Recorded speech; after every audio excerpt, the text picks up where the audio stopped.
ഒരു 2 line പാടാമോന്ന്? 2 line sir? പാട്ട് പാടാന്ന് പറഞ്ഞാൽ ഇവിടെ കുറെ പാട്ടുകാരുണ്ട്. ഹരിഹരൻ സാറിന് വെയിറ്റിംഗ് ആണ്. 2 ഞാൻ പാടിനാലേ അരുൺ വരും ഇവിടെ. നിങ്ങൾ പാടി അരുൺ വരും, ഉറപ്പാണോ? എന്നെ താലാട്ട വരുവാളോ, നെഞ്ചിൽ പൂമഞ്ചം. അല്ല, ഇങ്ങനെ പാടി ഇവരൊക്കെ കൂക്കും സാർ. ശ്രുതി വേണോ? ശ്രുതി വേണം.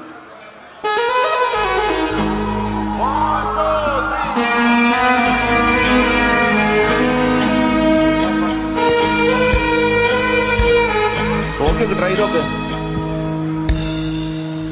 என்னை தாராட்ட வருவாளோ, நெஞ்சில் பூமஞ்சம் தருவாளோ, தங்க தேராட்டம் வருவாளோ, இல்லையே மாற்றம் தருவாளோ.